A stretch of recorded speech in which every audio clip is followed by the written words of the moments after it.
Security has been beefed up for that event, and there's nothing to worry about. So several dignitaries are expected, and several governors that is in here tomorrow for this great event. As I can take you back, you remember that the other governors were sworn in on 25th of August, about 3 weeks back, and Mombasa and Kakamega had to wait because the gubernatorial elections for these two counties had been postponed twice, but on a later date they were set on 29th, and after that in Mombasa County, Abdul Samad Sharif Nasir emerged the winner with around 108,000 votes against, or emerging atop against his closest competitor, that is Hassan Omar Sarai of UDA with 98,109 votes. So far the preparations are in top notch, and we're expecting tomorrow, and we'll be here camping to give you to bring you up to speed rather for what will be transpiring in this great event. So as my cameraman will just pan across, it's just the preparations are in top gear. The committee and all those who have been mandated to oversee the preparations, of course they are all here just to ensure they have to make sure that all is well and everything is in order as stipulated by the constitution. And something to note also, Nissie, is that this swearing ceremony, as it is put in the constitution, or as the constitution requires, is that the event has to start not less before 10, not less than 10 a.m. and should not supersede the time of 2 a.m. So it's between 10 a.m. and 2 p.m. in the afternoon, as it is stipulated in the constitution. So far so good, all is well, and Mombasa residents they are expecting to see the ceremony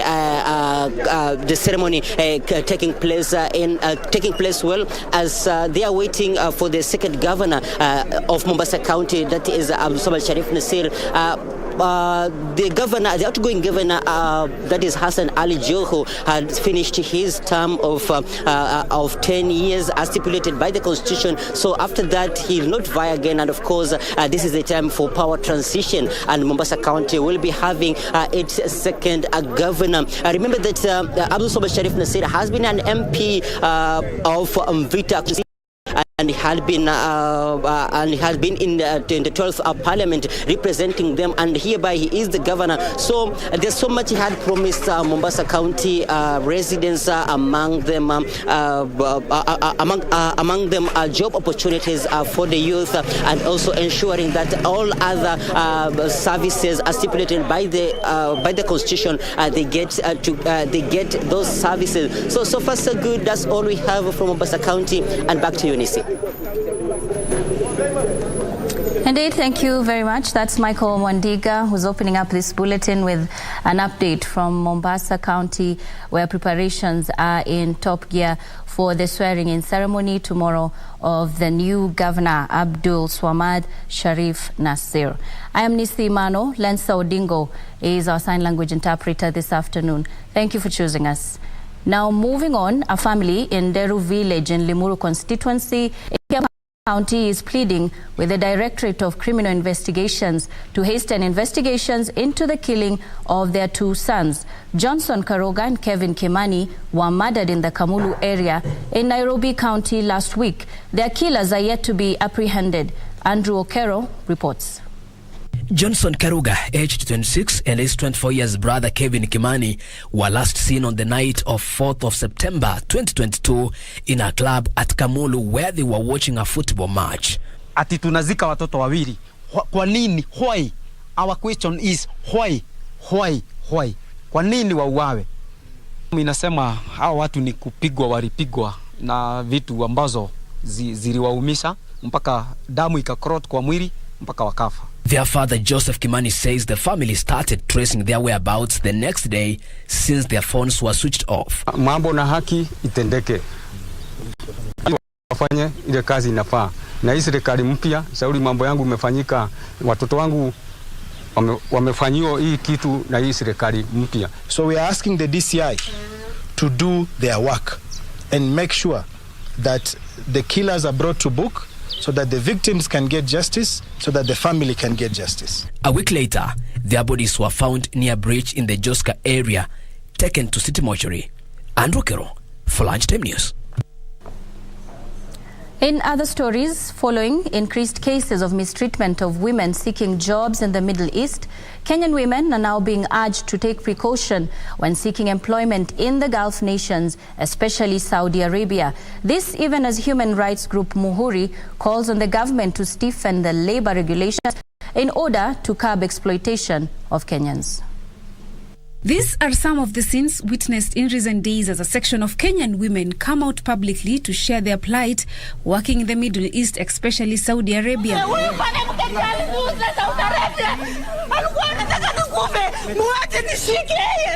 A human rights group is now cautioning women seeking employment in Gulf nations to be wary of exploitation by rogue agents.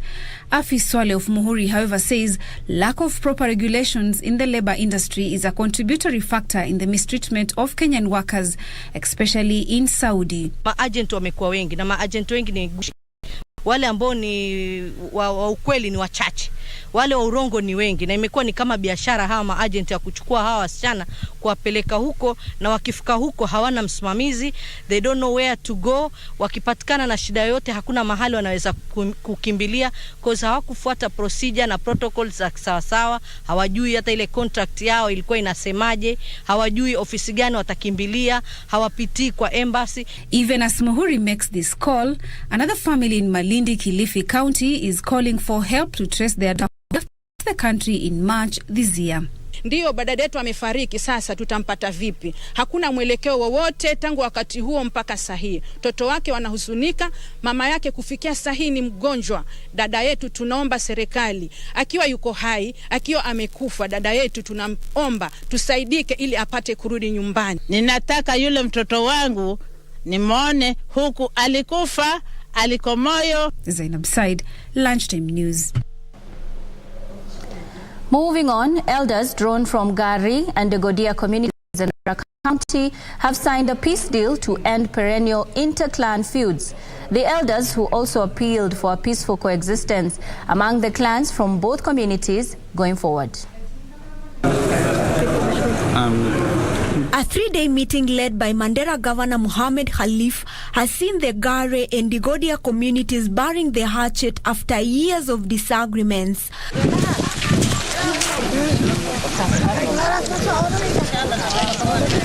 The initiative to bring the two groups was spearheaded by the Council of Elders from both communities. Kusudi yake, sababu yake kuu ni kuna vitu maafa mingi imetendeka miaka kadhaa, miaka 3-2 zilizopita kati hizi jamii. Haswa sasa tulileta jamii kutoka Malkamari, Banisa na Ramo. Leo wameongea, jana juzi Dugodia walikaa kando, jana Gari walikaa kando, leo tulileta jamii yote mbili pamoja na wamesikizana. Governor Khalif promised to support the reconciliation by ensuring proper communication channels, transparent dialogue and fairness is upheld for peaceful coexistence. Na kama county government ya Mandera na kama department ya Amani tutaweka rasilimali zaidi na tutahakikisha inshallah tutasapoti program yetu ya Amani. Elders from the two communities agreed on monetary compensations in memory of those who perished during the clashes, while the Digodia community will part with 6.6 million shillings before the year ends. The Gare community will pay 2.7 million Kenya shillings. Yote tumeelewana kama watu wa Mandera, Gare, Digodia. Leo tumechukua hiyo ahadi kwamba na hakuna kitu kingine tokea. Hiyo ambayo iko mbele ni yote tumechukua na tutafanya na amani. Na hiyo damu tumeelewana kwamba kuna wakati ambao tumeelewana inshallah mwisho wa mwaka huu ile damu ambao huwa iko katikati ya Gari Dogo yote italibwa na itaendelea kuwa na amani inshallah. The two clans have been fighting for control of resources since 2013 after the advent of devolution. Opicho Chemtai for Lunchtime News. And India has expressed its commitment to strengthening the existing collaboration with Kenya in areas such as trade, health and agriculture.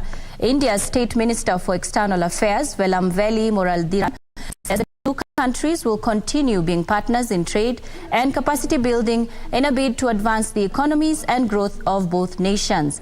Muraldiran was speaking in Nairobi when he met the India community in Kenya after attending the inauguration ceremony of President William Ruto.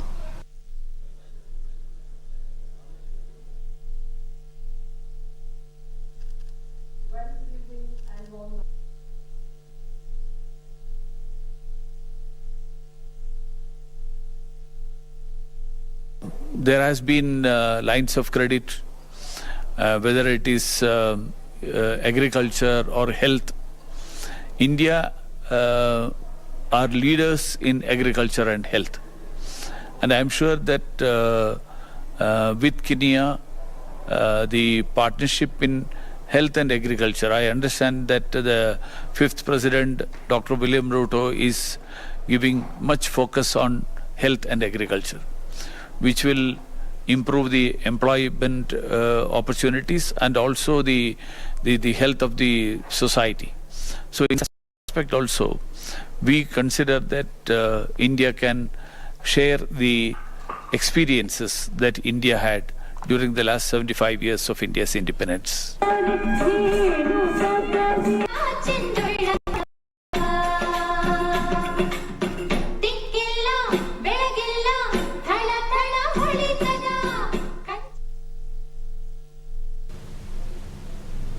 We're taking a break, but we'll be back in just a bit. Don't go too far.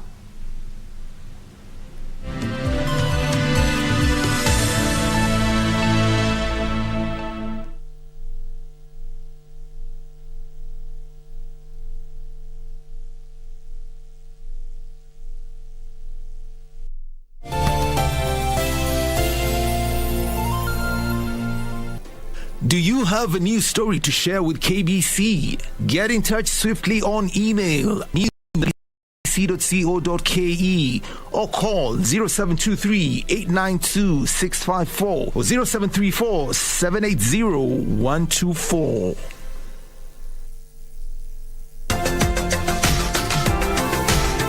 It's time to reset, restart, reskill, and talk about health matters. Wake up, eat healthy, fit. And together with our health experts, we'll be helping you understand health conditions and terminologies. PCOS, as you said, is a very long name. First of all, if you can break it down, it's poly, and then cystic, and then syndrome. Join me, Mariambo, every Sunday at 6 p.m. on Your Health, only on KBC Channel 1.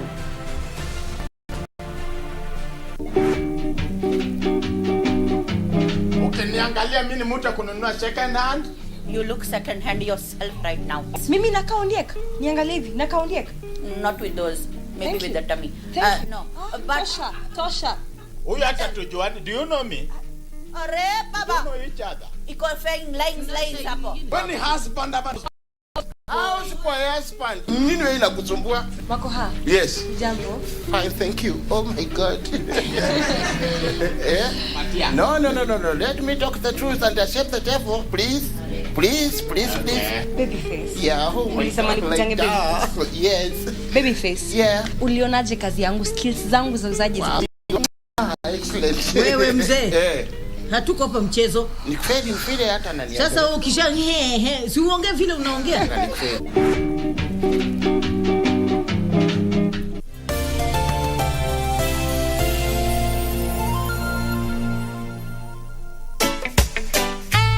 I know we speak, I know we speak.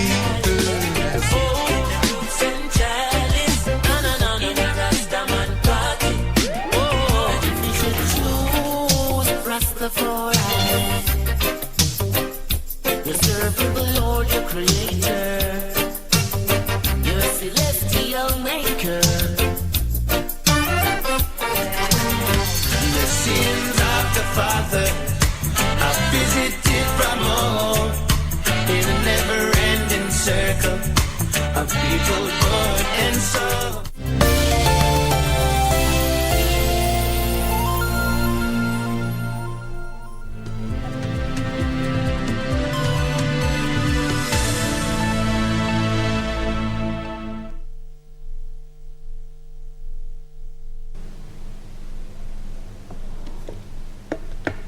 Welcome back. Thank you for staying with KBC Lunchtime News. Now moving on, President William Ruto will today swear in 6 judges: Weldon Korir, Aggrey Muchelule, George Odunga and Joel Mwaura Ngugi will take oath of office as Court of Appeal judges. Evans Makori and Elizabeth Omange will be sworn in as judges of the Environment and Land Court. The 6 judges had been nominated for appointment 3 years ago by the Judicial Service Commission. Speaking after assuming office on Tuesday, President Ruto appointment of the judges is part of his demonstration to respecting the rule of law and commitment to the independence of the judiciary. It is a sigh of relief of the 6 judges that former President Uhuru Kenyatta declined to confirm in June last year, after the new head of state, President William Ruto, appointed them after being sworn in as the 5th president. To further demonstrate my commitment to the independence of the judiciary, this afternoon I will appoint the 6 judges already nominated for appointment to the Court of Appeal, which was done 3 years ago by the Judicial Service Commission. Those to take the oath of office as Court of Appeal judges are Justice George Odunga, who joined the judiciary in 2011. Odunga was admitted to the role of advocate in 1995. He served for 16 years as an advocate at Rajan K. Somaya between 1995 and 2001, and Behan and Okero advocates between 2002 to 2011. Aggrey Muchelule, who is presiding judge of the family court at Milimani. Muchelule is a career judicial officer who rose through the ranks from a district magistrate in 1982 to a resident magistrate, senior resident magistrate, principal magistrate, senior principal magistrate, chief magistrate, and to the High Court. He was a former member of the Judicial Service Commission. Weldon Korir, who will also take the affirmation of office today, scaled up the ladder from assistant administrator in 1991 to a judge of High Court in 2000. He is currently presiding judge at Kabarnet Kapenguria High Court. The 4th Court of Appeal judge is Professor Joel Ngugi, who is currently the presiding judge of the Nakuru High Court. He joined judiciary in 2011. He graduated with Bachelor of Laws in 1996. He is a Harvard Law School doctorate graduate in Judicial Sciences, which he attained in 2002. He is an associate professor of University of Washington School of Law.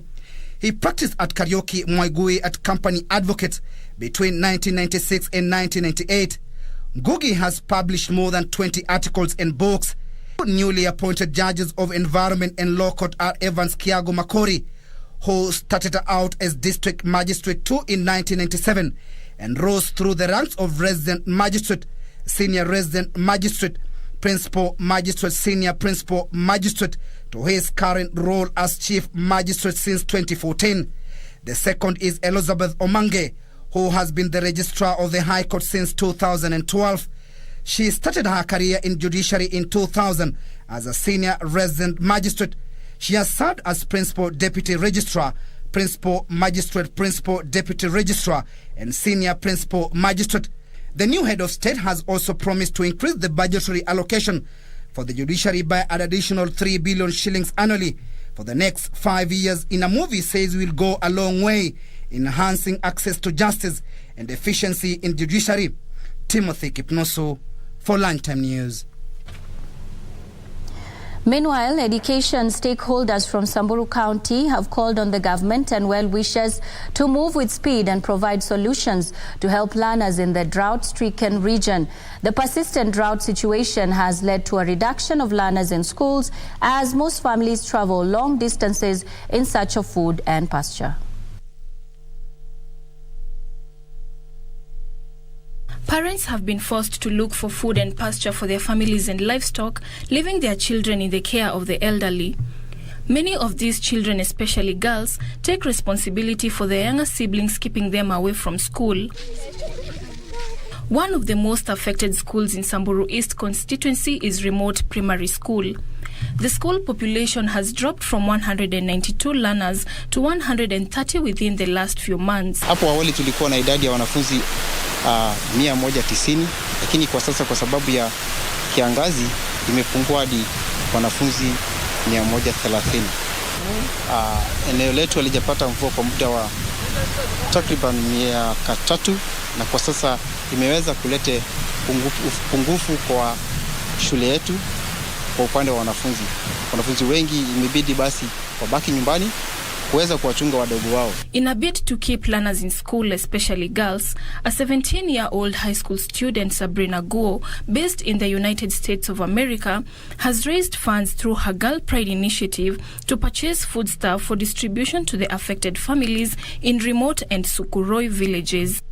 The initiative will see at least 1,500 households receive food aid to help kids left behind by their parents get food and consequently stay in school. Since we are Girl Pride, International Girl Pride Samburu, our main objective is to see that the girl child is very much comfortable in education so that later they can also, we can shine some light on them. Residents in the area have lauded the initiative, noting that the food will keep them going for the next few months.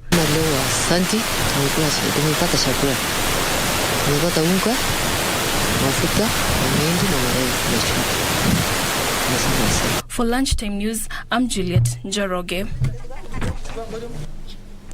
And dozens of elders from drought-hit villages in Kajiado County are sharing with pupils the fortified porridge that had been supplied by well-wishers to schools.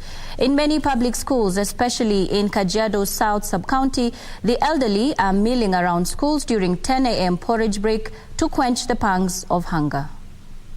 At Elangata Enkima Primary School, Kajiado South Sub-County, some elders looking frail owing to hunger queue and mingle freely with their grandchildren as they share the rare porridge being supplied by well-wishers.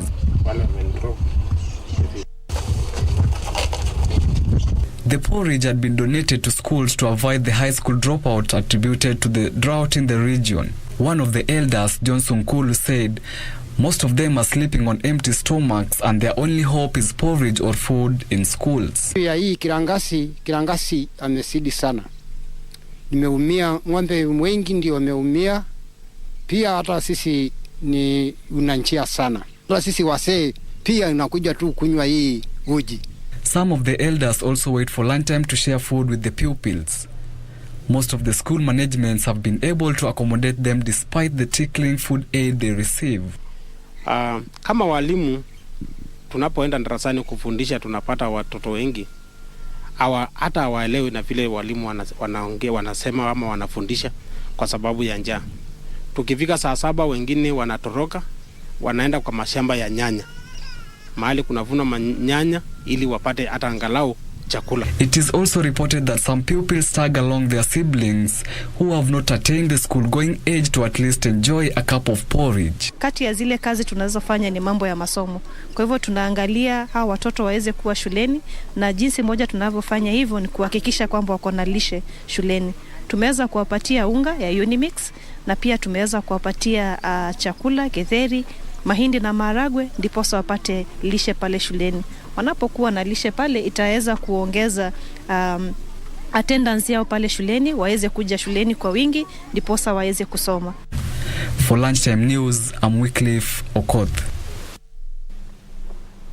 Moving on, large queues are forming along the banks of the River Thames as people wait for the Queen's lying in state to begin.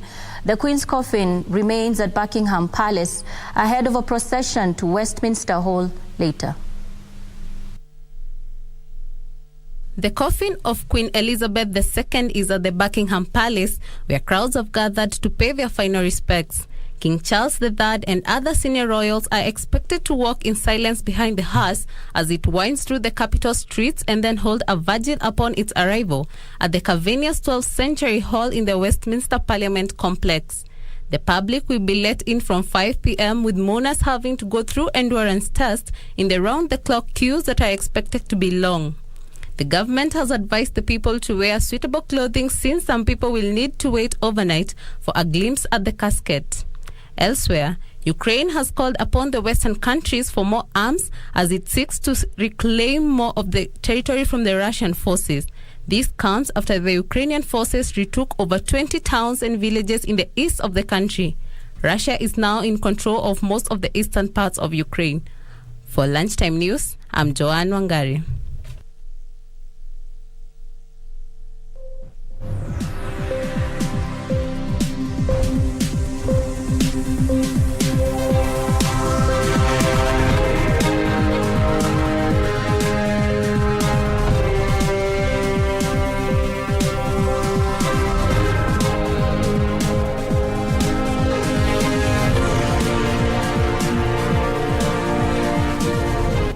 All right, let's take a look at the day's business. Now, hospitality industry players in Kilifi County are upbeat over the resumption of tourist activities following the smooth political transition. They are also calling for resumption of chartered flights to the region to bolster the industry ahead of the Christmas festivities.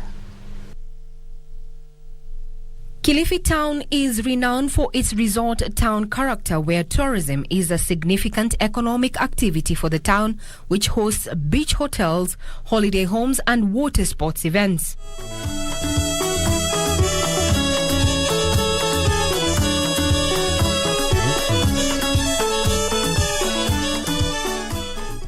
Kilifi town houses ancient monuments such as the ruins of the 14th century slave trading settlement and a reptile rescue park, which offers further visitor attractions. However, tourist activities declined following the global travel restrictions owing to the COVID-19 pandemic. We are so happy as Italian community, as stakeholders, that the election ended peacefully. And so we are ready now to have tourism back. We are expecting more people on December. Already one charter from Italy started in August, and we are expecting 4 to 5 weekly charters in December. Hospitality industry players are banking on the smooth political transition to boost travel to the town by resumption of chartered flights. Talking again about the Malindi International Airport to have direct flights here. So we are confident that Mungaro will solve these problems that we have since years. So the collaboration is there, because the biggest problem that we have challenge is always bringing everybody on board. Tourism is reportedly the main economic activity in Kilifi town, although it is not as popular a destination as Malindi or Watamu. Wetu tuambia karibuni Malindi. Malindi ni mahali mzuri, tuko na beach safi, tuko na mahali hapa seafront wayona, mahali pa watoto, tuko na bahari Sardinia, tuko na Savo, alhamdulillah. Ili uchaguzi ukipita vizuri utafunguka na wageni watakuja, maana wageni wakija ndo sisi tunapatia hapo risk yetu. Pre-COVID, Kilifi County could host an approximate 50,000 tourists and visitors monthly. Regina Manyara reporting for Lunchtime News. Moving on, the Treasury is pushing for green financing policies and streamlining the digital finance subsector. Treasury Principal Secretary Julius Muya says there are options for banks to diversify their climate portfolio, and an embrace of fintech solutions on the same would ensure a wider market reach. He says international bodies interrogate the status of and uptake of green finance and sustainable policy inclusion before investment, adding that the stability of the banking sector may depend on it in the near future. Even having pronounced Kenya as a regional financial services center, that is in the same spirit of making sure that we've got a strong financial services sector which is able to attract deposits from depositors, attract international finance, and be able to intermediate that finance so that it is channeled to projects that are useful and important for our country.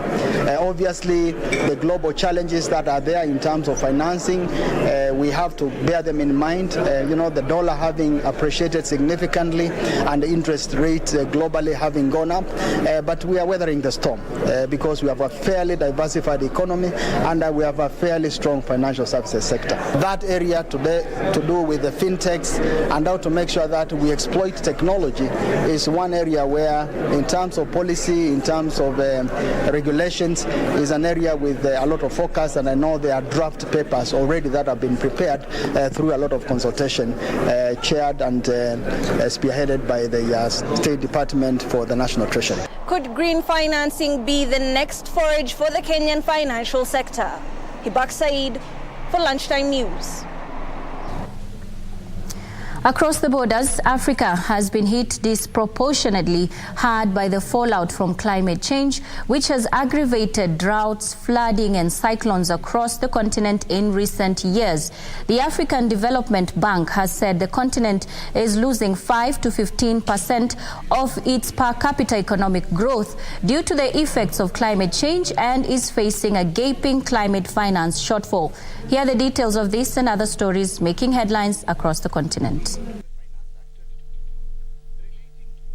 African nations received around $18.3 billion in climate finance between 2016 and 2019, but they are staring down a nearly $1.3 trillion climate finance gap for 2020 to 2030 period. Rich nations promised in 2009 to deliver $100 billion in climate financing to the developing world, but that pledge has only ever been partially met and is due to expire in 2025. African ministers meeting in Cairo last week ahead of November's COP27 climate summit decried the lack of support, which they said had resulted in the continent benefiting less than 5.5% of global climate financing. Meanwhile, Romco Metals, which recycles scrap aluminium in Nigeria and Ghana, is planning to expand output by more than 5 times to 100,000 tons a year. It is looking at opening 7 new plants in Africa in the next 5 years to meet growing demand for aluminium. The UK-based firm said it was in advanced talks to raise $50 million in debt and equity to help drive the expansion plan.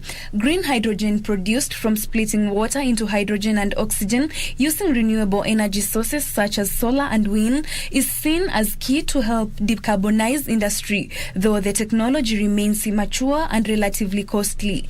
Finally, the United Nations World Food Programme is planning a food relief program targeting 700,000 people in Zimbabwe from October.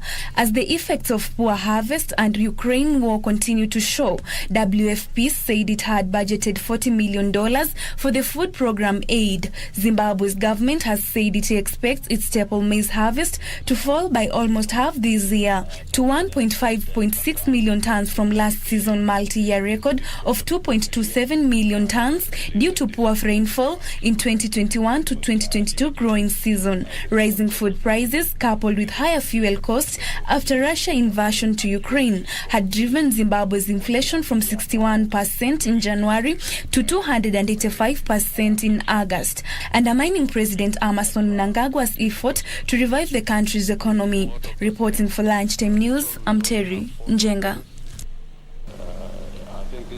All right, we now want to take you outside of the studios, and our reporter Carol Njenga is on standby to give us an update. Carol Njenga, good afternoon. What is the latest?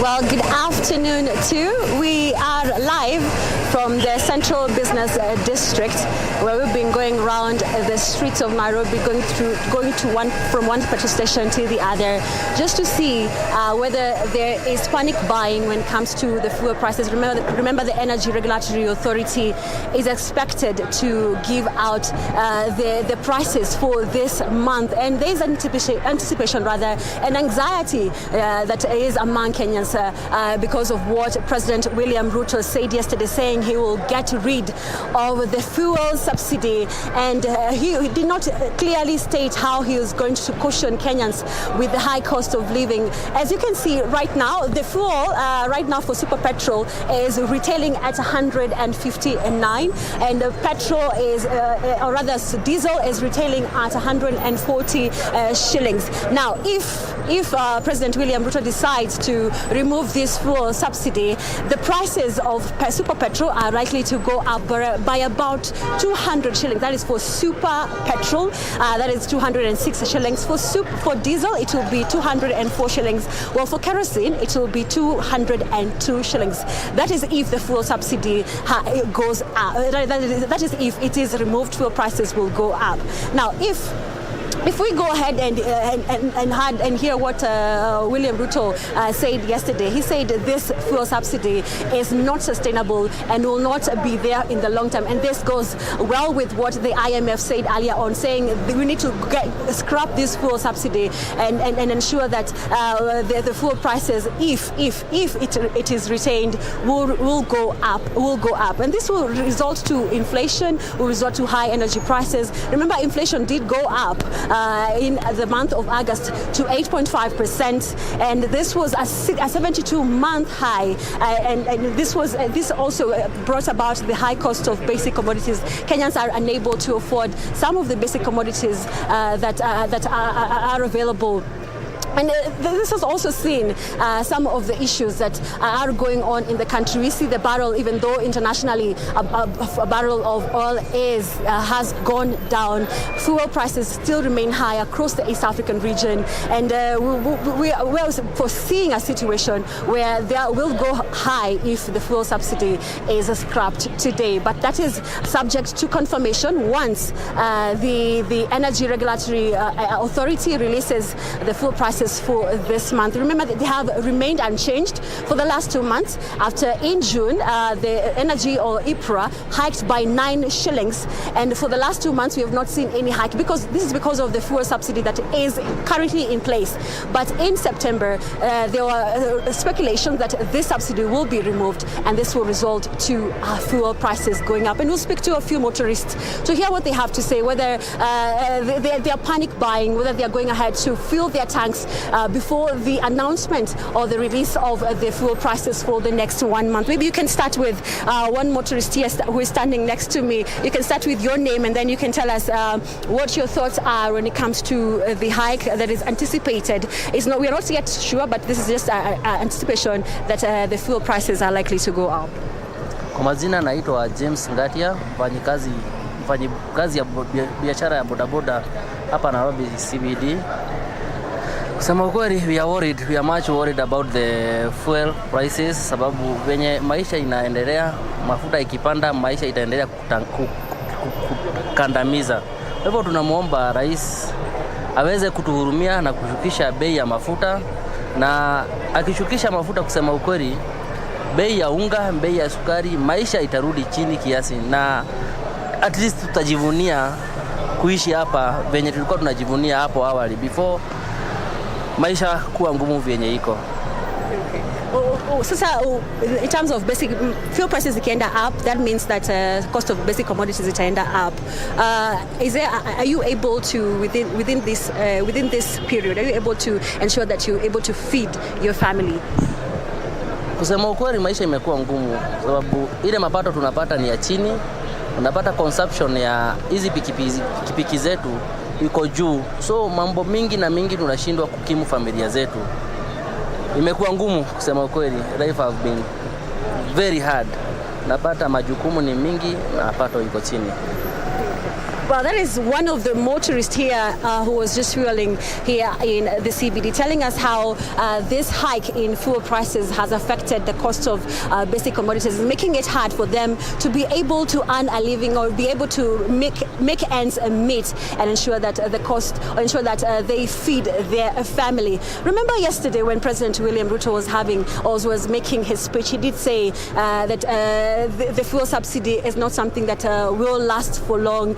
And this is something that has maybe made Kenyans get worried, and as according to one of the motorists that we have spoken to, saying that this is something that they are not anticipating, and they're hoping that the President William Ruto will do something about it, even though in his speech he didn't say exactly how he's willing to caution some Kenyans out here who are struggling to put food on their table. The other thing that is likely to ensure to rather be brought out today once the increase, or rather the EPRA reviews the the fuel prices rather to this afternoon is that fuel marketers have been saying that they have not been paid about 60 billion shillings. The government has not yet released that amount of money. That is also something that has made this, that has seen this review of the hike prices, if it is going to happen later on in the afternoon. And some of the things that also President William Ruto said is that in the last couple of months, over 60 billion shillings have been used to cushion Kenyans against the fuel hike, saying that in the last couple of months, almost 144 billion shillings. And if this fuel subsidy continues, this is going to affect the budget of this country, saying that it will accumulate to about 208 billion shillings, which is equivalent to the national development budget. This is some of the things that he raised yesterday when he was saying that this fuel subsidy is unsustainable. If I may speak to another motorist right here, sir, if you don't mind, if you don't mind speaking to us, this is KBC Channel 1. We're talking about the fuel prices. Kindly, if you can talk to us and tell us what you think about the fuel prices right here in the country. Well, it seems like he's a little bit shy. He doesn't really want to talk to us right here.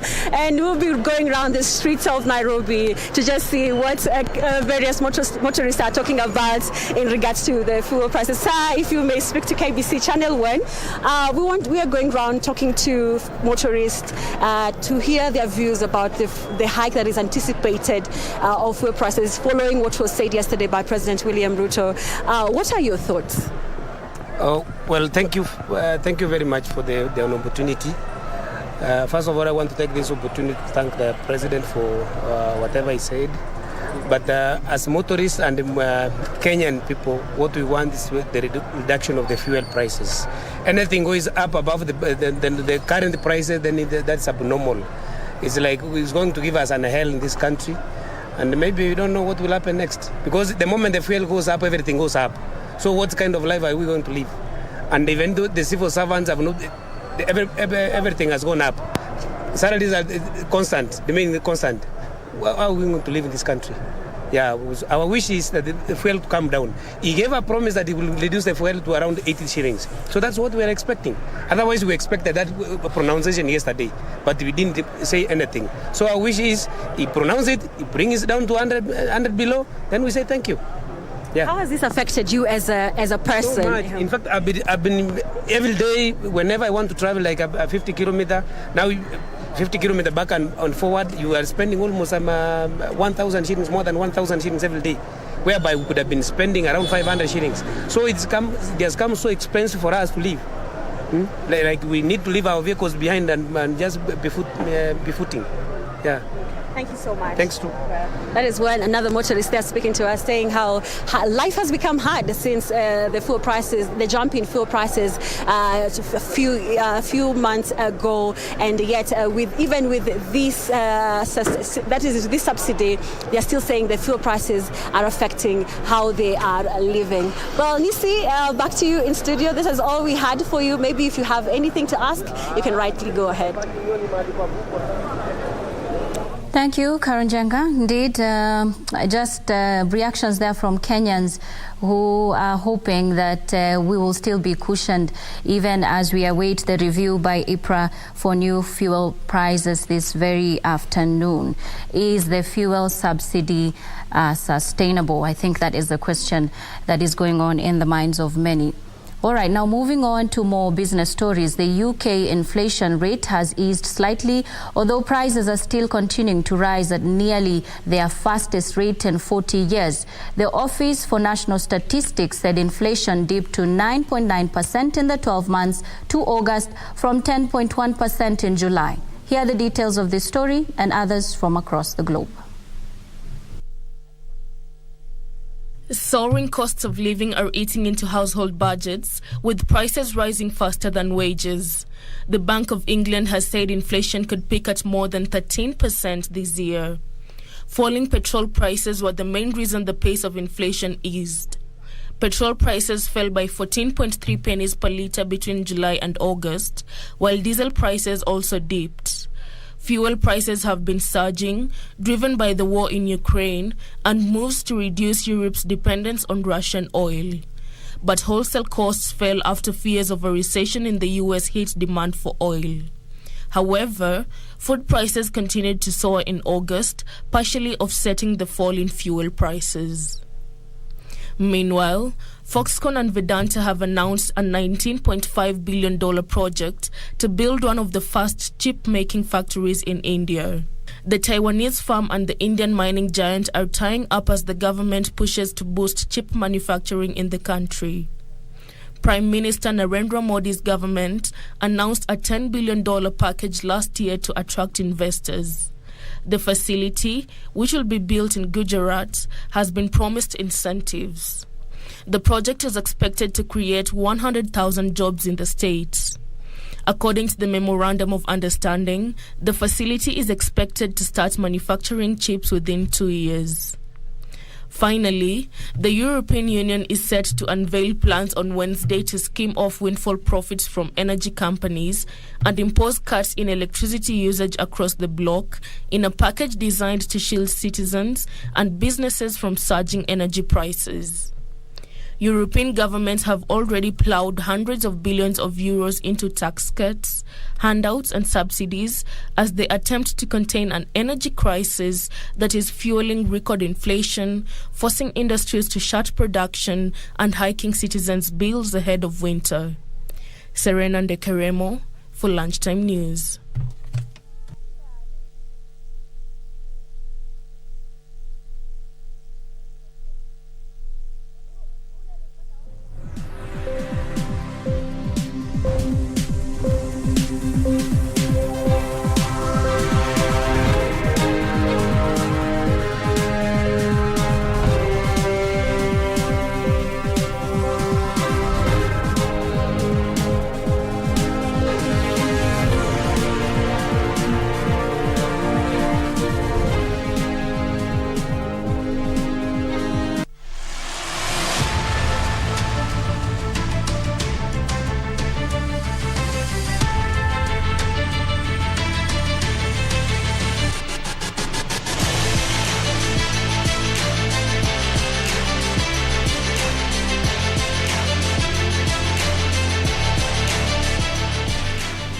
All right, on to sports now, where Daniel Kiragu of Muthaiga Golf Club was the overall winner of the 2022 San Nick Faldo Kenya Championship.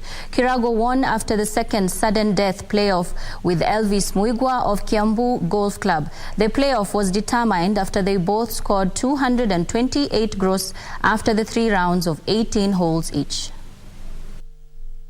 Daniel Kiragu won the Nick Faldo Kenya Championship after defeating Elvis Muigwa in the playoffs and will play in the grand finale in Abu Dhabi. Other winners that have qualified to play the San Nick Faldo Series grand finale in Abu Dhabi after topping in their age categories include Chanel Wangari and Chris Shah, both of Vet Lab Sports Club, and Faith Ontune of Golf Park. The 4 qualified to play in the final round after making the cut of the top 48 players. The tournament, which was played at Limuru Golf Club, attracted a total of 62 elite juniors drawn from different clubs across the country. The tournament is a world amateur ranking event that is part of the global San Nick Faldo series, which exposes the juniors to a great competition experience and in the long term enhances the development of ardent junior golfers to professional levels. For Channel 1 Sports, this is Eddie Makina. And in boxing, Kenya's boxer Nick Kokoth has qualified for the semi-finals of the Africa Boxing Championship in Maputo, Mozambique, after beating Jinjeri Agadhi of Mauritius in the lightweight bout. Okoth, who won a bronze medal in the 2010 Commonwealth Games in Delhi, India, defeated Agadhi on points. In other bouts, Kenya's Samuel Njau also qualified for the semi-finals after beating Ali Badra of Guinea in the featherweight bout. However, Shafi Bakari has been eliminated from the Continental event after he lost to George Molwantwa of Botswana in the bantamweight bout. Christine Ogare has also been eliminated after she lost to Margaret Tembo of Zambia on points. A total of 211 boxers, including 64 women and 147 men, are taking part in the event, which returns to the boxing calendar for the first time in 5 years. Verdade seja dita, não faltou agilidade no combate anterior. Este pugilista da África do Sul está de vermelho. Já mostrou ter golpe de esquerda violento. Moving on, Chelsea will be without Edward Mendy and N'Golo Kante in Graham Potter's first game in charge when they face RB Salzburg in tonight's Champions League match. Last night, missed chances by Robert Lewandowski on his return to Bayern Munich proved costly as his Barcelona side lost 2-0 in Germany. Into this season's group stage. Bayern Munich won their second successive game of the Champions League after they beat Barcelona 2-0 at the Allianz Arena.